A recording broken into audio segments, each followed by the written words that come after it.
This is The Vocal Minority. Hello, everyone. My name is Morgan Freeman. It's my great pleasure to introduce you to the two best guys in the podcast game. Welcome to The Vocal Minority with Nick and Steve. Come on this journey with the boys and make sure to follow, comment, download, and like. Now, if you'll excuse me, I need to go grab a couple of cold pops and remind Andy Dufresne that the world's best podcast, The Vocal Minority with Nick and Steve, is just about to start. Good day. The Vocal Minority with Nick and Steve. Welcome to the program. Get ready, get set, and go. Back yet again. You can lock us in a hole like Andy Dufresne, but we will find a way out. I think we've proven that repeatedly. Yeah, I guess that's true. Like, we're not to toot our own horns or anything, but we are fairly resilient, right? Multiple large companies have tried to stop the show. It just not working. Right. So here we go. And yeah, we got a website, thevocalminority.net. That's our actual website, unlike the one Nick has been looking at for the last 2 years, apparently. So funny, man. 7 people have viewed your website. I'm like, what the fuck is that? I just love that you never realized we promote thevocalminority.net and you're going to, I don't even know what it was, some other website. Like when we first started the show, we registered 2 websites and then we just had a little failure and one got launched. I don't know, but you've been looking at the wrong website for a couple of years now. I got a lot going on, Steve. Well, find our socials. That's updated relatively consistently. What are your favorites there? I love the TikTok. I love the Reddit. We are on Blue Sky, Threads. We're on them all. Sans, Truth Social, and the X platform, because those are bullshit. But all the rest, yeah, you can find us right there. That's fair. Our last podcast that came out a couple of days ago, I apparently said to find us on Big Sky, and you busted me on that during the show, and I was sure you were wrong. But as I was going back over listening to the show, yeah, you were right. Big Sky. I don't know. I love Montana. That's Big Sky country, right? That's exactly what I thought about when you said it. I was like, we are Montana people. We love it. So find all those things. And we have a comment line if you want to pick up a phone and actually get vocal. Yeah, you could do it. It's 844-48-VOCAL. You are tuned in, turned on, and turned up with the Vocal Minority with Nick and Steve, and we appreciate it. Indeed we do. Yep. All right. We're here every week. We have all sorts of random thoughts and opinions on everything in this world. And as we, I think, discussed on another podcast recently, I found this meme that basically said, you're Gen X if. And I felt like they were just staring through our windows because it was Gen X if you listen to Pearl Jam, wear a flannel, smoke pot, and have opinions on everything. And yeah, I think that pretty much describes us. Yeah, I think ripped jeans was thrown in there too. I mean, it pretty much covered all of what we are, so. And I am wearing ripped jeans today. I'm doing this thing now, like my ripped jeans have just become my work pants. Like I put them on in the morning. I enjoy having them on. And much like your average TV news anchor, they're not wearing a full suit. Most of those guys have shorts on or whatever under the desk. Yeah. So I'm doing the same thing. I'm rocking my ripped jeans and no one can see but me. Yeah, and it's perfect. You feel comfortable, you feel confident and ready for the show. Exactly. And yeah, speaking of opinions, be them popular or not, I was perusing the interwebs. I found one of our famous articles here. Unpopular opinions that might actually be right. Now, I don't know if our opinions are generally popular or not, but I find them to generally be right. Yeah, I'm not trying to please everybody. Like sometimes I just got to be the dad in the room, and really let you know how it is. So, I feel like you and I are both that way. So, sorry. Indeed. So, let's run through some apparently unpopular opinions that might actually be right. So the first one on the list ties directly into what we're doing right now. You do not have to love your job. Now, I was taught growing up the exact opposite. Do what you love, the money will follow. Make sure you want to get out of bed every morning. And that is kind of how I shaped my entire career path. Yeah, I don't take that real great. I'll tell you this, that I think you should love your job. But the truth of the matter is, you're not going to love your job every day. It's a job. So if you could do something you kind of enjoy or whatever and make money from it, that's fantastic. We were just talking before we started the podcast, like there's pitfalls in every job. Like our jobs are awesome, but sometimes, things about them suck. So that's every job. Yeah, for sure. I do constantly remind myself I'm not digging ditches, so life could be worse. But yeah, every job grinds on you at some point. But yeah, I don't think I've ever really woken up and dreaded a job. At least not since I was 16 and I worked in a factory in Michigan on an assembly line. I hated that freaking job. I finished out the summer because I've got commitment. But yeah, I realized early on there, like, screw this. Like, I did wake up every morning for that job and did not want to go, and kind of vowed I will never put myself on that kind of career path. Yeah, it really does make life terrible when you hate your job. I mean, everything starts to suck because, well, your attitude goes downhill real quick. So the drive in sucks, the traffic sucks, lunch options suck. I mean, it all goes downhill very quickly. I do on one level see a bit of a logic of doing some high paying job so that you can then go do all the fun things in life. For and sure. I've known a few people that have done that, and they do seem to not have the stress of money that I feel I always have had. But most of them have been pretty miserable people. I don't know that it actually balances out. You know, you take the good, you take the bad, you take them all, and there you have. Fucking job, dude. Those are the facts of jobs. Yes. Yeah, those are the facts of jobs. I think about stuff like that every once in a while. Like, you know, one of the new endeavors that I've been doing for, I don't know, the last month, like, has had me really busy over the last couple of days. And I was talking to Rachel last night, and I told her, if I could do this and work for 40 hours a week for 4 years and save all my money, you know, and just save it up, lock it away. I could get so caught up, you know, will you just support me for 4 years? You know? You're married, though. Is that really how that works? I mean, you're going to use it to pay off your personal problems or debts or something? No, it'll be for us. It'll go. I mean, she's going to flourish, you know, with this too. But yeah, I think about just working really hard and not having a lot of fun for 4 years and then just taking that chunk of money and, I don't know, investing it or whatever and trying to make my life better a little sooner. That's interesting. And then do you stop working after 4 years? Because now I'm weighing the pros and cons of this proposal. No. I stopped doing things that I have to do, though. Oh, I see. All right. Yeah. Okay. Well, how'd that chat go? She agree? She was like, yeah, that'd be awesome. I think it's just a pipe dream, to be honest with you, you know, but it's fun to talk about. Just really commit. I was like, get rid of subscriptions, stop eating out, you know, like let's lock down 4 years and stack as much money as we possibly can away. And maybe 5 years early on retirement. Who knows? Why don't you just move back into mom's basement or something? Just really have no overhead. And I've known people that have done that that's how they've managed to buy a house. Yeah. They just move back with the parents for like 4 or 5 years and just save everything. And boy, if you've got that option, I can somewhat see the logic there. I've even heard people like, oh, say this, okay? Me, Rachel, you, Kennedy, we all move in together, one big house, split the rent just for 4 years. We could have upstairs, downstairs, but we minimize all the expenses. And then, you know, who knows what happens? Yeah, it's not a terrible idea. So let's bounce that around. It's unfortunate we all live in different cities. Otherwise, it would be easier. Not real easy. All right, so these are unpopular opinions that might actually be right. I don't know if this is an unpopular thing or an opinion. Social media does more harm than good. I'm pretty sure that's a fact. I don't know if it's unpopular per se, but yeah, I mean, I do see some advantages to social media. There's entertainment, there's connectivity, but, you know, more so now that we've been doing this job that exists on the internet, I definitely see the downside. I don't know. I'm trying to think in real time. And we had great lives before social media.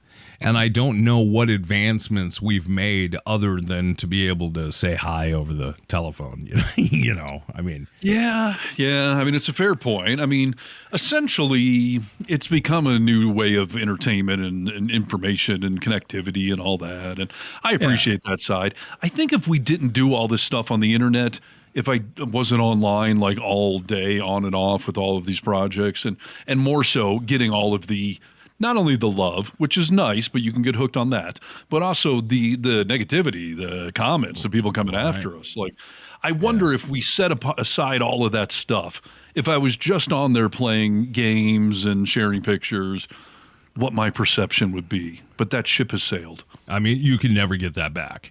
I mean, maybe when you're old grandpa, that type of person, like an old person. The article says people love to talk about the connections that social media creates, which I think I just did. But the reality is often much more messy. Constant comparison, fake perfection, and endless arguments do more harm than anyone wants to admit to. The fake perfection, that is the thing. I mean, we've been calling Facebook Fakebook for a long time. And I don't know. Yeah. I just assume that why would I go on there and post that I've had a crazy day or that I'm pissed at my girlfriend or like, I don't know. Like, of course you're only sharing the good, you Debbie Downer. Like in our real, like in-person lives, like I love for people to be real. I know you do as well, but like, I don't bust into your house when I come to see you and say all the bad shit that's happened to me because that gets old too. It's really strange on social media to do that. Whenever I see somebody do it, like I went to high school with or something, I'm just like, what the F is wrong with them, dude? Why are you airing out that laundry here? Yeah, that is interesting. And I think it speaks to the level of friendship. If I only had like 10 Facebook friends and it was, you and Rachel and like people that are actually close friends, then probably it'd be a little more realistic. That'd just be a group chat.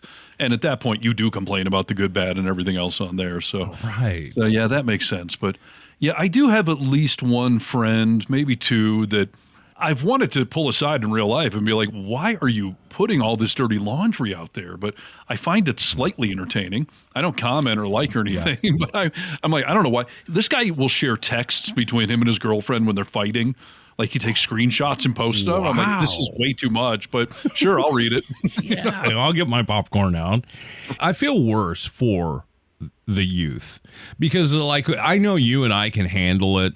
I know you and I can look at people's posts and reason in our heads that like, oh, that's not real life. Like they're just showing me the good stuff. Like, but I think kids or young people may have a harder time with that, especially if they're at a point in their life where they're struggling. Whether it's to fit in or to be popular or, a lot of different things. Yeah, I guess that's where good parenting comes in to explain all that stuff. I had a high school friend, a woman who, I don't know, for almost a year was just constantly posting about her boyfriend, and the guy seemed straight up abusive. And eventually I messaged her and was like, are you okay? Because the stuff you're complaining about, like, seems legitimately bad. And, like you're in a bad cycle there. And for better or for worse, she stopped posting all that stuff. We had a brief exchange where she was like, I'm just trying to vent and share. But then she stopped. So I don't know if I got to her or she break up with the guy because someone finally said, like, you're in an abusive relationship. What the hell? You know what? It's really funny to see when people are back and forth. Like, 1 week, Tony's an asshole. The next week, he bought me flowers. Oh, yeah. You're watching an abusive relationship in real time. Yeah. Yeah. So, yeah, I don't know. Social media probably is more harm than good. Next one on the list here, unpopular opinions that might be right. Talent is overrated. How the hell could that be true? What does it say about that? That doesn't even make sense to me. It says people love to celebrate natural talent, but it is not nearly as important as consistency and effort. Plenty of talented people never go anywhere because they rely too much on their gifts. Meanwhile, people with average talent but relentless work ethic often outperform them. Oh, that adds a little more perspective. Yeah, I mean, that's the goal, right, is to have some talent and to also be persistent and do that. So you can't say talent's worthless because that's not true at all, or we would just be a bunch of duds everywhere. Right. I guess it depends what sort of talent we're talking about. Because if you're a gifted musician, you would never know that unless you take the time and effort to play a song for someone, write something, do a live show. But there is some level of talent, like extremely good-looking women. I have found that extremely good-looking women tend to be terrible people because they have spent their entire life having people cater to them, do whatever they want for them. Now, I don't mean open doors for them. I mean people that will empty out their wallet, bend over backwards, throw out their current relationship, screw over their children. I mean, I have seen it a million times. And I'm not saying that Kennedy or Rachel are not good-looking women. I'm talking about like perfect 10 supermodel types. They live a jaded life, and that form of talent is definitely overrated because they're usually shallow, horrible people. No one ever says no to them. No one ever challenges their ideas, that type of shit. Yes. Yeah. I remember in 5th grade, a girl named Elizabeth moved to our little town from Florida, and she was stunning. You know, beach blonde, golden skin, and she knew it. And there was one thing, I can't remember what it was. I think we were like all waiting to get on the slide. And she came up to me and was like, "Can I cut in front of you?" And she winks and smiles. And I was like, "No." And she was like, "What do you mean? Every other boy let me cut in front of them. I'm so cute," they tell me. I'm like, whoa. Like I just saw into this world of what a good looking woman thinks like and how they process. I mean, this was a girl in 5th grade that had figured out, I bat my eyes and boys do what I want. Totally. Yeah. No, you're right. And most of them are vapid just because they've never had challenges that, you know, they face. So talent's not worthless. I'll never say that because, yeah, it's obviously important, but you know, you got to have a balance. You got to do the hard work. You know, some people get lucky and just have talent and they're like, "Ah, man, he lives a golden life." But the majority of us, if you're going to be successful, you have to have talent, whether it's in flipping burgers or doing a podcast or whatever, you know, and hard work. It's probably a short list of people that just get by on true talent.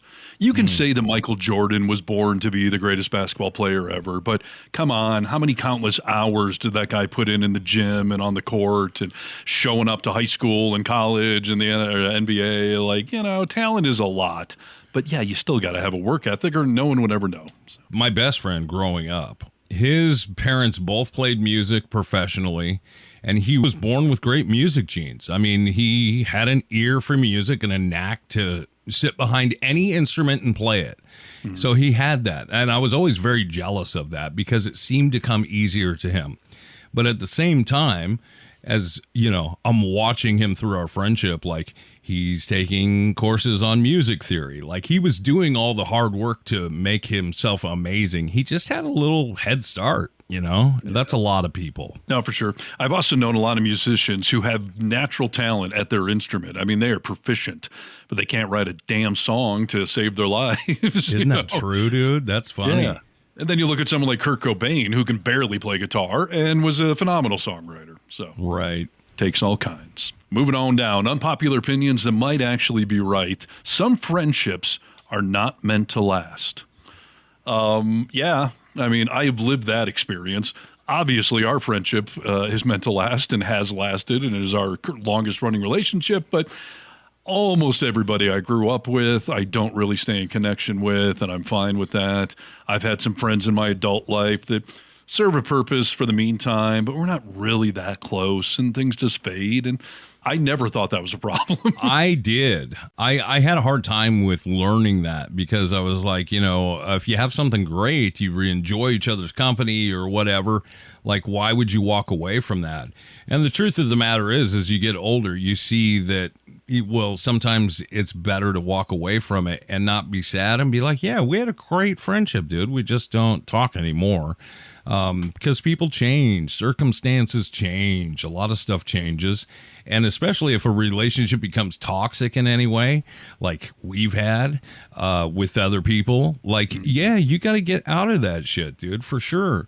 I will say, when these friendships, like you're talking like ours, long, I don't understand that people don't realize every relationship takes sacrifice and work, you know. If you don't keep up, I mean, there's been so many times, not with you, but like on a Sunday where like, I should probably check in with that person. Judy's a great example. Yeah. And I won't want to because I'm just tired or whatever, but like taking those moments and checking in is the only way to keep a friendship alive forever, you know? So it's got to be worth something. It's got to be mutual, though. I've had friends comment on Facebook, I haven't heard Harness in ever. Like, I'm sorry, does your phone not work? Like, you can call me anytime you want. So true. And by the way, when I moved from Michigan, one of the things I was looking forward to was starting anew. Like, all of those friends, like, I felt like they didn't actually know me, and most of them didn't, or had some preconceived notion of me or whatever. So I embraced, like, I'm out of here, man. I'm moving out west, and I look forward to starting my actual life. That's funny. Rachel always said, I wished I wanted to move during high school. And I was like, why? You had friends, everything was great. She was like, I just wanted to be that new person. Like meet new people, get a blank slate to start over. Yeah. Let me ask you this. Do you think it's a problem if an adult does not have at least one good friend? Because Kennedy recently told me that on our first date, I think it was, she asked me, like, so do you got any good friends? Because her ex-husband did not. And she found that to be a big red flag. And I said something along the lines of, I mean, not really. I mean, I have one really good friend, but do I have like a bunch of friends? Like, no, not per se.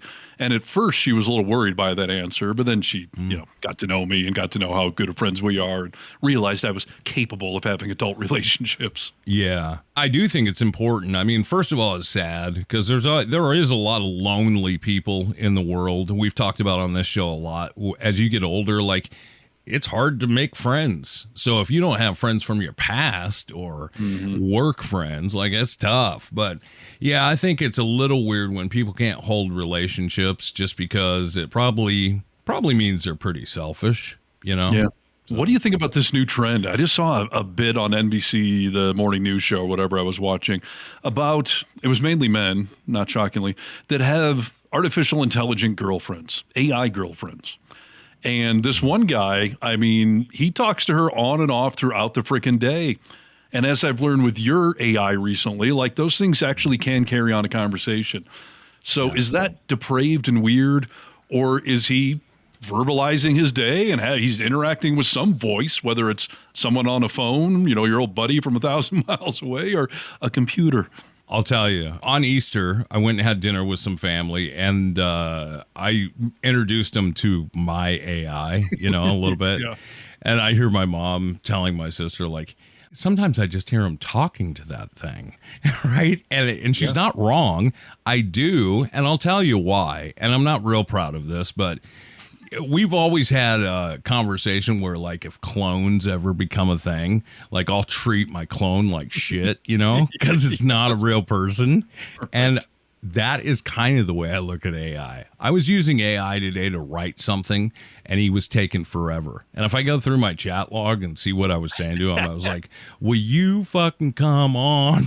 Like, I was yelling at him. I was talking to him like I can't talk to other people. And I do think that there's a place in everyone's life for that. That's interesting. It lets your abusive side come out in a healthy, non-human related sort of way. Right. Yeah, that's kind of the way I feel about it. Like, I would never say, like, will you come on already? And I was being very impatient. And when I realized I was being so impatient, then I took it overboard. I was like, hello. See, now that makes me wonder. I think we brought this up one time before, but so what if it does you some good to have a person, quote unquote, in your life that you can be a little abusive with? You get that out of your system. What if pedophiles just need a 10-year-old robot to go bang? Get it out of your system. Is that encouraging that deviant behavior, or is that a good use of modern technology? Let it go rape a 10-year-old robot so it's not going to go do it in real life. It's a great question that I don't have the answer to. Like, I don't know that, and I'm not even comfortable making the decision because I don't have enough knowledge of it. I do know that there are therapies for people like that they try that different stuff with, because we can't just kill them, right? So they have to be a part of our society. So yeah, I guess. It sounds kind of dangerous to me, but I don't know. Well, I guess the test will be, do you start becoming verbally abusive with other people in your life? Like, can you not just confine it to your AI? Does it start to bleed out everywhere else? You're a good test, so let us know. All right, I'll let you know how it's going. Actually, I should have Rachel let you know how it's going. Yeah, right. All right. Unpopular opinions that might actually be right. not everyone should buy a house. Oh boy, this is an interesting one. I have been in a position forever where I'm not actually able to buy a house. I've been renting. I'm renting this house, and I do see a lot of advantages to it. I'm not paying taxes. The appliance breaks, someone else's problem, some major problem with the house. I don't have to worry about any of it. I will tell you, I respect Destiny a lot, the internet debater guy with great recall and all that. And he did this whole tangent about how he thinks it's dumb to buy a house, that you put yourself in a financial liability that may kill you.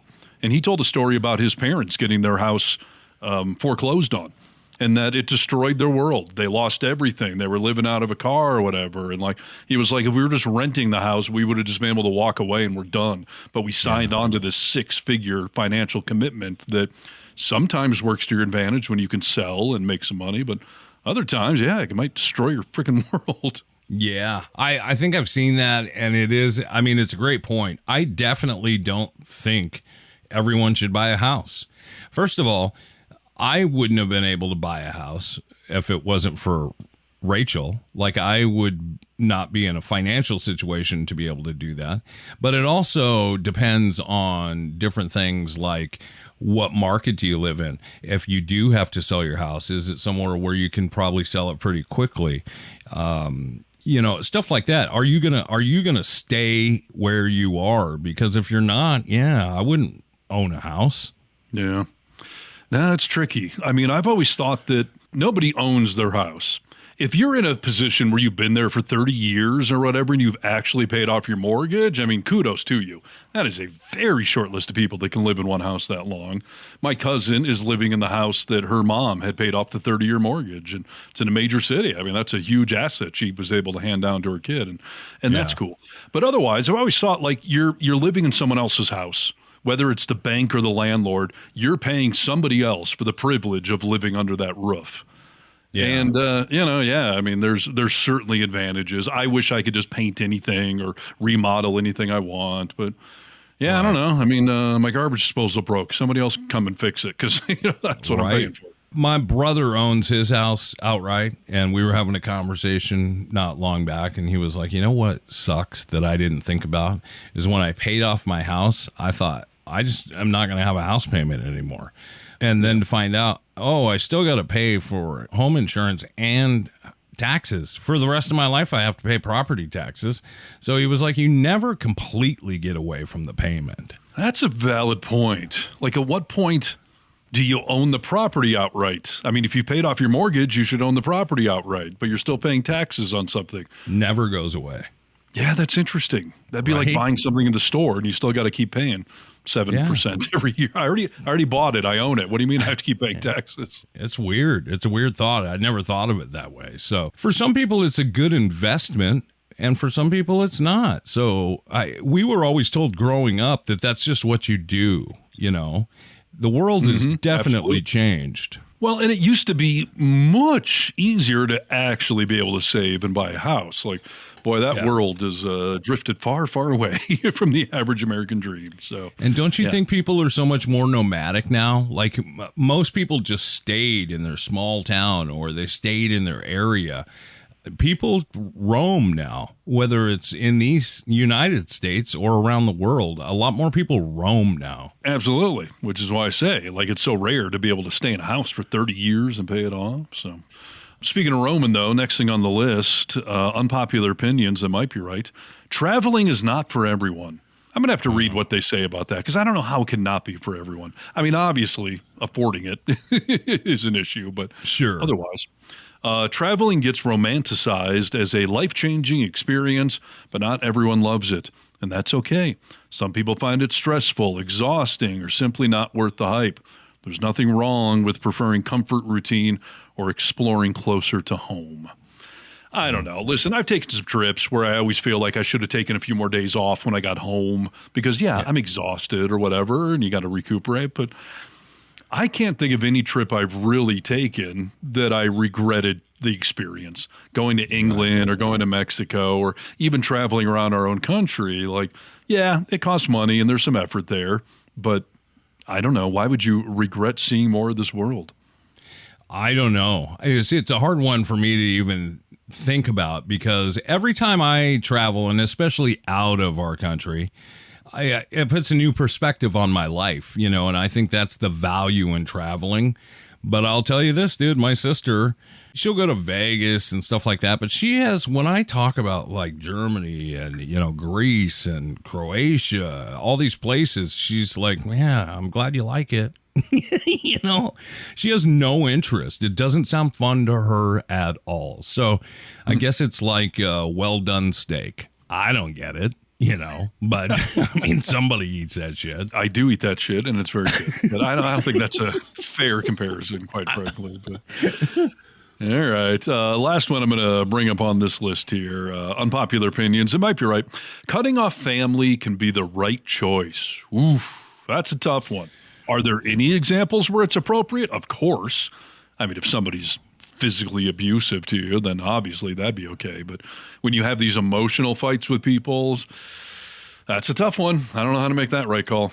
And what does cut off mean? Like take 6 months, a year away from somebody, or just truly say, I'm never going to freaking talk to you again? This has become a big thing in the therapy world, especially like over the last 10 years, is giving yourself permission to say, you know what, just because I was born into this family, that the fact that it doesn't work for me and I can't control how these people act and treat me, or whether they're on drugs or whatever it might be, that it is okay to leave.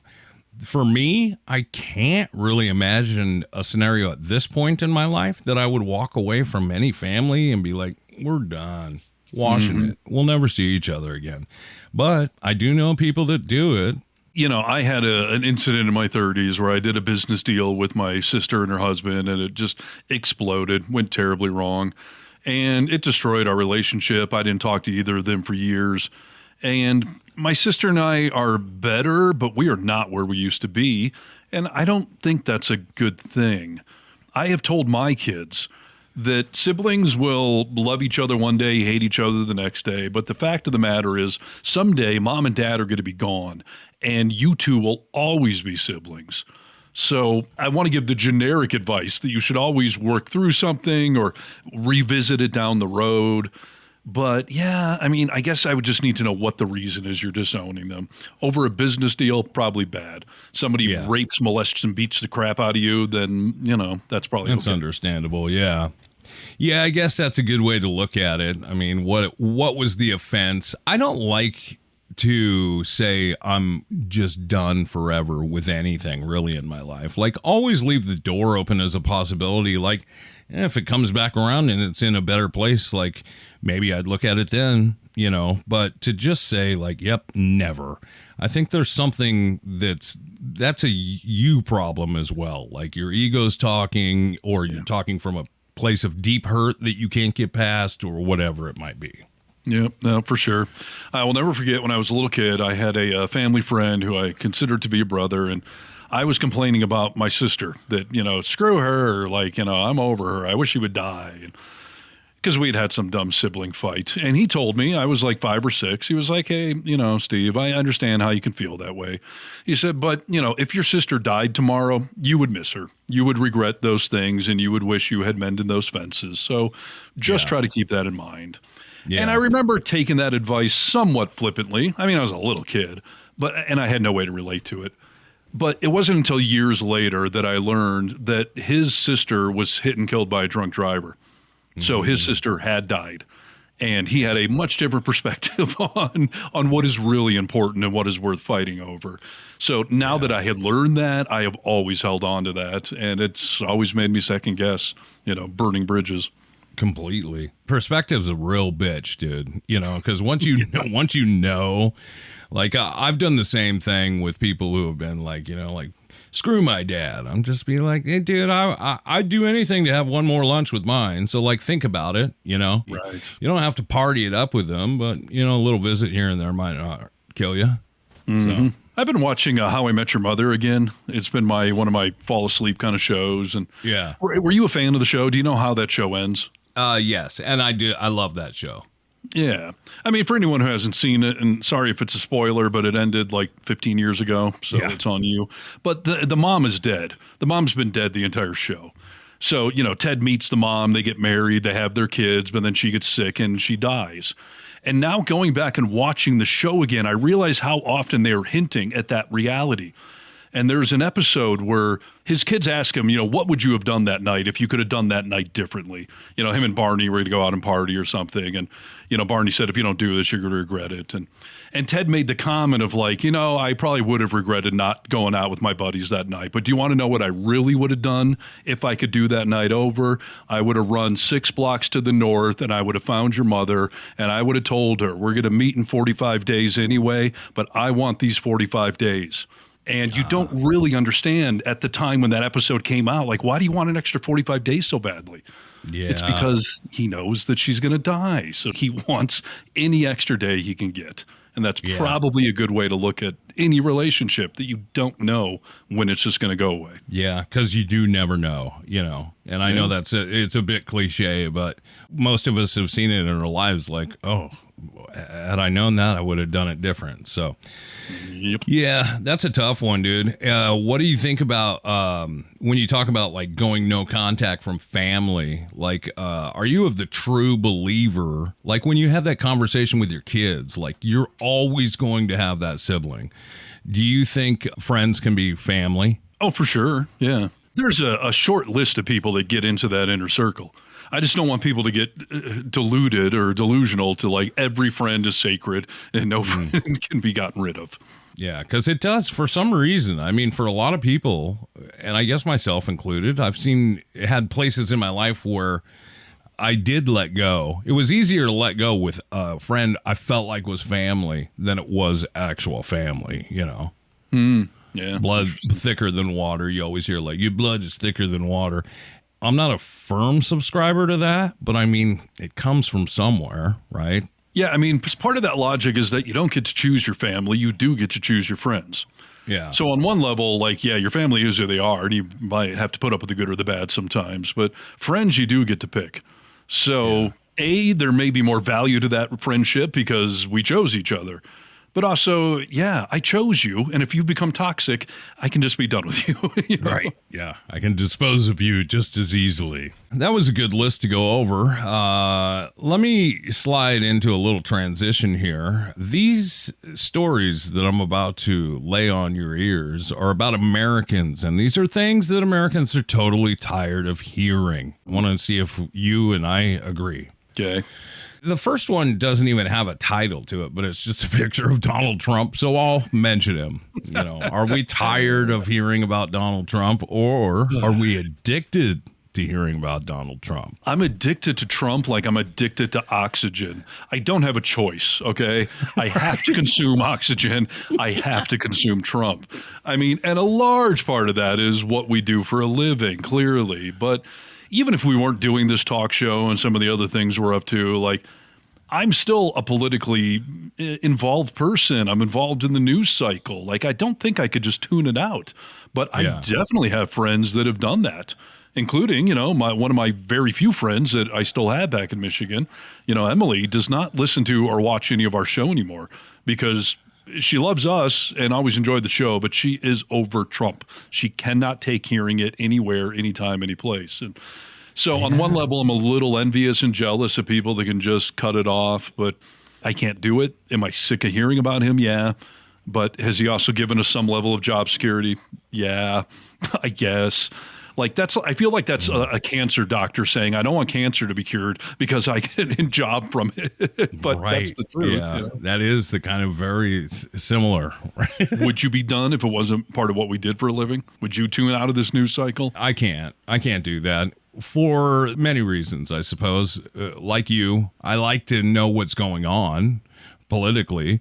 But also, I think like we said at the beginning of his term, I had the thought, I'm just going to close my eyes for 4 years and I'll wake up in a little bit.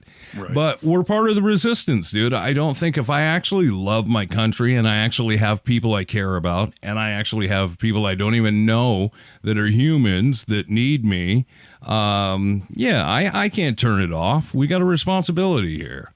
Yeah. Kennedy said something to me the other night that kind of hit me hard. And when she first said it, I almost wanted to laugh, but She said that, you and Nick, what you guys are doing, like you're trying to change the world. And most people can't make that claim in their job. But you guys are taking on something bigger than yourselves, and that's admirable. And like I said, at first I'm like, that's silly.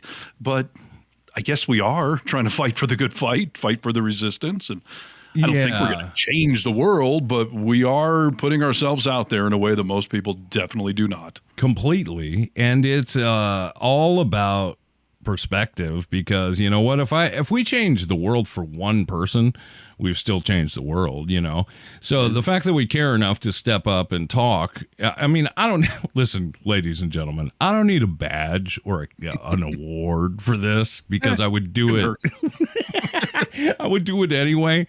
But I am like Emily, I really have a tough time with it, because on one hand I get it. Like, it's your mental health. Like, I understand. Some people need to withdraw.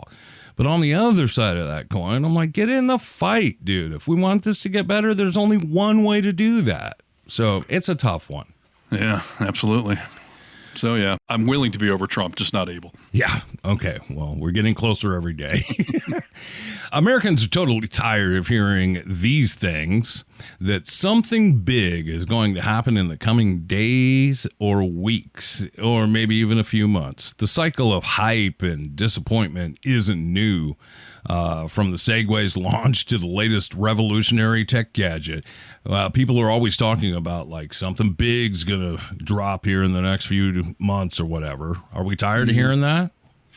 Not when it comes true, and it's something I enjoy. The new Marvel movie, or the new iPhone update, or something like that. But when you're just teased and the hype doesn't match the payoff, then that gets old. But it's pretty short list. New Coke comes to mind. I don't know. Right, yeah. Well, let's talk RFK. Like, supposedly he's going to know why everyone has autism by September. Like, are we tired of hearing shit like that?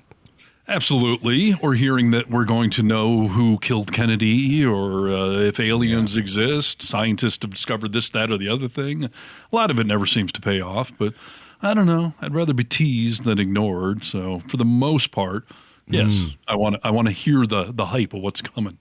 Those Epstein files are coming any day now, dude. They'll be released. Maybe, yeah. A lot of innocent people in those reports there, Nick. I don't know if we want to release those. People are saying it could hurt certain people for reasons that I don't know, but I'm not going to do it.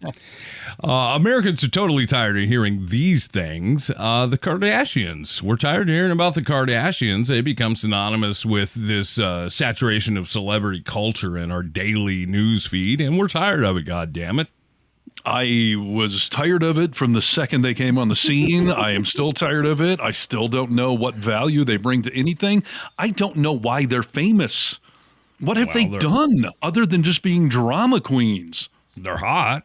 I mean, I think that's why they're famous. And I mean, Kim Kardashian's famous because she sucked on Ray J's peanut and it released. I mean, and she's hot, right? So I think that's why they're famous. But the barista at Starbucks is hot. How come she doesn't have her own TV show then? Like, it's just hotness, and that she had some sex tape.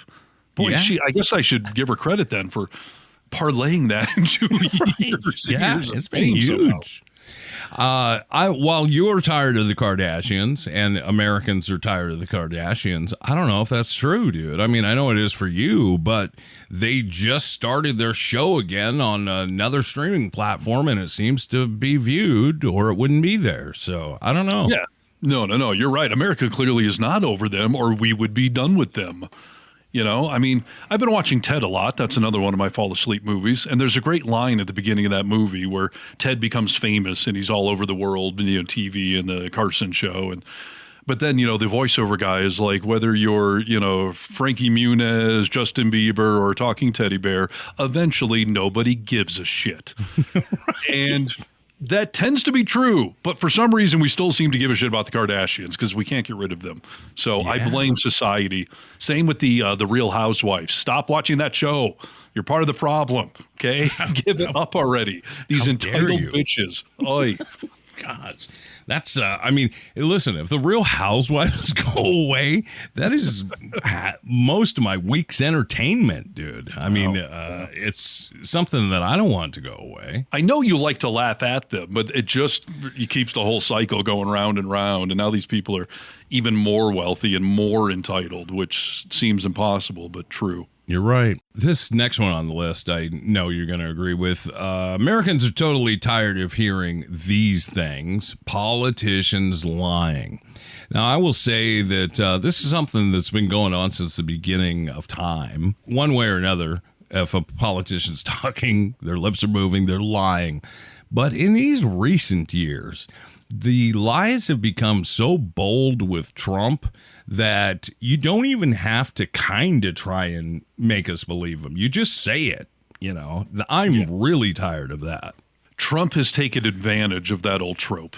Because, politicians lie to some extent, or they fudge the facts, or blah, blah, blah. But I have seen so many MAGA people be like, well, Trump lied about that thing, but Biden lies too. Like, okay, you can probably find like 5 tangible Biden lies compared to 37,000 validated, proven lies that Trump did in one 4-year window. Like, it is apples to oranges, and people hide behind that excuse of all politicians lie. Like, yeah, a little bit, but we have gotten into a whole new universe of it. We were playing a clip on the internet last week of Trump talking about Rachel Maddow. Do you remember? And he was like, MSNBC lies. They shouldn't be allowed to do that. And I'm just thinking to myself, dude, you lie. Every time you speak, you lie. I don't think that's an exaggeration, do you? No. I mean, 99% of the time with him. And there should be a Trump movie theater. That'd be the only successful business for him because he is a master of projection. He is always trying to put that stuff, whatever his flaw is, he's trying to put on to others. So, yeah, MSNBC just lies all the time. They shouldn't be allowed to do that. Completely ignoring Fox News or completely ignoring every time he's been in front of a camera. Right. And you know what? I can't recall a lawsuit against MSNBC for lying, and I can for Fox News. Like, that stuff doesn't matter. So, yeah, definitely Americans are tired of politicians lying. Will it ever stop? No. That's a great point, though. Yes, Fox News has been flat out sued and lost and had to apologize. Trump has been sued for defamation and slander. Like, yeah, show me where MSNBC or CNN or they were sued for flat out lying, that they refused to retract or, anything. Like, I don't think you're going to find an example because a credible news source, when they realize they've lied, will just simply admit to it. Hey, dude, do you remember what that news guy, I can't think of his last name right now, Brian Williams. Do you remember when he lied about, he was on a helicopter and talked about some stuff that happened? He embellished the story, a real story. He just hyped it up a little bit to make it sound more dangerous. It was the end of the world that he did that. It ended his career. Yeah. And today, it wouldn't even be a thing, wouldn't even be a thing. No. Yeah, I'm surprised Fox News didn't hire him immediately. So. Yeah, that's a good point. Americans are totally tired of hearing about these things. Their car's extended warranty. Do you hear about it? Not really, no. I mean, listen, I don't answer my phone. If you're not in my contacts, I don't answer it. So I know the joke that, everyone's calling about your car's extended warranty. And once or twice in my adult life, I've heard about it. But I don't recall having a warranty, let alone an extended one. So that's why I don't worry about it. I've received phone robocalls about it before, but it seems like that's slowed down. And now it's just kind of a joke, Yes. So these are things that Americans are totally tired of hearing about. For the safety of the children. I don't know that Americans are tired of hearing about that. This is invoking children's safety, particularly in debates over social media and surveillance, has highlighted the selective nature of privacy concerns. This argument often masks deeper issues we're tired about hearing about for the safety of our children. Yeah. There's a classic drop we used to play from The Simpsons of, won't somebody please think of the children? Yeah. And, it's a stereotype on some levels. I when it comes to actual safety of the children, seat belts or radon in your home or lead in your paint, no, we're not tired of hearing about that. That's a valid thing. But when the typically conservative right uses it to try to censor all of us, can't have transgender, sport athletes, or you can't have a drag show, or you can't have the neighbors being gay married or something because the children, please think of the children. That's garbage, obviously. So when it's mixed with pearl clutching, then that's usually garbage, right? Yes, but if it's just literally keeping the children alive, I'm okay with hearing about that. Yeah, I think that's in all of our social contracts, and we think it's a good thing. So, yes. Let's see here. These are things Americans are tired of hearing about. Your phone when I'm on the frickin' train. The plea for using headphones in public spaces has become a call for basic courtesy and mindfulness in shared environments. We're tired of people talking on their speakerphone or playing their music in public. The music I find debatable because if you don't love a certain kind of music, it's completely obnoxious to you. If one kid is cranking Metallica, I might think it's awesome. The person next to me might think it's the worst thing ever. So I get that. But I do somewhat struggle with the idea of people talking on a speakerphone in public. Because tell me why, dude. Because I want to know if we match on this. Please tell me why. Well, on the surface, it's obnoxious. You're talking on the phone. I don't need to hear your conversation. But what if the person was sitting there with the person? They could have a conversation in front of me, and I wouldn't find that to be rude. But just because one is on the phone, now all of a sudden I lay down the law that is unacceptable. I don't want to hear what you're talking about. Seems hypocritical. Yeah. I agree. I agree with that. But at the same time, I still want to freak out when someone talks on their cell phone in a speakerphone in public, just because there's something about that little voice coming through that tinny little speaker that I don't want to listen to your phone call. I don't want to listen. And you're usually talking louder when you're on the phone. I know I am.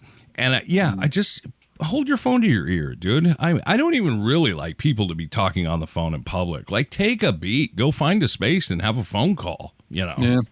I guess I get more annoyed when I don't get to hear the other side of the call. If you're just sitting there yakking and then it's silent and I'm like, what is this conversation? I wish if I have to hear half of it, I'd rather just hear all of it. That's interesting. I think you might be in the minority with that. Oh, I definitely am. But yeah, I try to zoom out a little on some of these issues. If you were just sitting there talking to someone, I wouldn't care. But there's a great dude on TikTok, YouTube, whatever, that he'll sit next to someone in an airport or train station and they're on their phone having a conversation, not on speakerphone, so you can't hear the other half. And he responds to the person. So they'll be like, hey, what are you doing for dinner tonight? He'll be like, I don't know. I was thinking about that. And eventually the person starts looking at him and he's just like, he just pretends like, no, I'm talking to them. I'm on the phone. Right. But it's hilarious to hear him pretend he's the other voice on the phone. It is. That's a great bit, dude. That guy's really funny. These are all things Americans are totally tired of hearing. This is an interesting one. Criticism of American cuisine. Oftentimes we downplay American cuisine. We fail to acknowledge the country's diverse food landscape. From barbecue to Southern soul food, the U.S. boasts rich culinary tradition that reflects its multicultural fabric. Yeah. I do hear this. I mean, I always think our food is kind of boring. I know we have our staples that I kind of enjoy, but overall our food is kind of boring. We don't really have much food. And on one level, you can say that's what's great about America. We're a melting pot, both culturally, and when it comes to food. Mexican food or pizza. What is American food? Even a hamburgers from Hamburg, Germany or whatever. So what is it? Barbecue chicken? That's a short list. Yeah, that is a short list. And I think, they talk about some Louisiana, but even that's French. I mean, right. We are just kind of this melting pot of things. I guess apple pie, is that ours? But I think that apple streusel was from Germany, so it's not that big of a deal. Yeah. Almost everything is something that someone brought over here or that we've Americanized. I always hear that the menu at Taco Bell does not exist if you go to Mexico. Like, okay, Right. so we've co-opted your thing, and we've co-opted French fries and hamburgers and all sorts of things. So if you look at it that way, that America is just essentially a boiling, melting pot of everyone's diet out there, then that can't be bad. We're very, very diverse. If you go to China, they have Chinese food. I know they just call it food there, but they have a very specific menu, as most countries do. So if you want to be proud of our diversity, yes. But otherwise, you can't be proud of what we have invented ourselves here because it's really not much of anything. Not much, yeah. If I think about like the Native Americans, there's salmon. Do you think salmon belongs to us? Like just... It's a great question. Planked It depends salmon? how you cook it. If you flambe it, then no. I don't know. If you make it into sushi, then no. Americans are really tired of hearing these things, that we're all overweight and inactive. Well, we should probably start being less overweight and more active. This is like when Trumpers say, stop calling us Nazis. Well, stop acting like freaking Nazis and I'll stop calling you that. Like Americans, stop being fat and lazy and everyone else will stop calling us that. Yes, dude. I mean, I know you're tired of hearing it. That's fair, but it's true. So I don't know what to do. It's like telling my probation officer, I'm sick of you referring to me as a felon. Well, stop committing crimes. You won't have that label. So, Americans do tend to be overweight, and it comes down to that crappy diet of we've put sugar in everything. So, I don't know. Get yourself in shape if you don't want to be called that. That's right. Americans are totally tired of hearing these things, that we know nothing about geography. Stereotypes about Americans' knowledge of geography are often based on selective interviews and sensationalized media portrayals. These generalizations fail to capture the diverse levels of awareness and education among the population. I've never seen this as a huge problem. Do we not know about geography here? I don't know. I mean, when you watch some of these man on the street interviews where no one can identify one of the states or foreign countries, like I always wonder, I mean, you can edit all of these things. If you only take the idiots and put it on your montage, of course, we all look bad. It's not funny to ask somebody where Russia is and they go, it's right there. Like, okay, that's not very funny. So I wonder if other countries have as diverse of a knowledge gap as we do. There are certainly people in this country that are stupid, but are all of us? No. I would assume every country has some level of that, but I don't know. I was listening to our last podcast and I was cracking up at the part where some conservative was like, oh, all you liberals care about the Congo so much. Where is the Congo? And you and I were both like, Africa? Like, is that a hard thing to say? Like, it was funny. So I don't know. I mean, is it really a big problem? And again, this is probably why a lot of us people with mild to a slightly advanced intelligence have better jobs and better hosts because you're idiots that chose to be dumb. We have basic knowledge, so we shine above you. Right. Did you do 50 Nifty when you were in school? No. What is that? How you remember the states? It's 50 Nifty United States with 13 original colonies. And then you could name all the 50 Nifty states. I thought everybody did that. But I do not recall that one. So, all right. Let's get into this last one here for Americans are really tired of hearing these things. Here's our last one as we end the podcast. Nobody wants to work anymore. The claim that people are unwilling to work overlooks the realities of low wages and poor working conditions. This sentiment reflects a broader dissatisfaction with how labor and respect are valued in the workplace. Yeah. What do you think? That's a tough one. I think a lot of people don't want to work for crappy jobs with crappy bosses for crappy pay. So there's probably not something terrible about that per se. But our unemployment rate is very low, so people are working. And, as we transitioned jobs recently, I went through a window of like, I'm just going to apply for a bunch of jobs. I got stuff on the boilerplate, but let me just see what can happen out there. And out of 100 jobs I sent out resumes for, I think I got like 2 callbacks. So I struggle with perception that Americans don't want to work. Like, I was trying to get a job and no one seemed to really want to, call me up. So what is the perception and what is the reality? How do we bring it into like, we're talking about like deporting people and who will do all these agricultural jobs and stuff like that. Mm-hmm. I think it's true about that kind of stuff. Like, nobody wants to do those jobs anymore. Yeah, sure. Listen, no one wants to work. Even if you love your job, there's times where you don't want to. But I think that's way more perception than reality. Otherwise, how are we getting our groceries and how are we getting surgeries done? Like, people are working.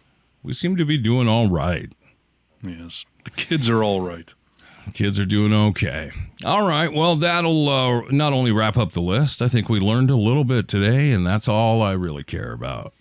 Yeah, and you and I have been working all freaking day long, so don't tell me us Americans don't want to work. That's right. We've been up since the crack of dawn, and we've got more to do tonight. So exactly. So in the meantime, you can visit our website, thevocalminority.net, and find us on the social medias, YouTube, Instagram, Reddit, TikTok, Threads, Blue Sky. Or Big Sky. Big Sky. You can find us wherever we are. Right. Call our comment line, 844-48-VOCAL, The Vocal Minority with Nick and Steve. Until next time. Hello, my mini champions. It's your favorite old bag, Betty White. This has been a production of The Vocal Minority with Nick and Steve. New podcasts are released twice a week. Don't forget to watch The Golden Girls wherever great TV is watched.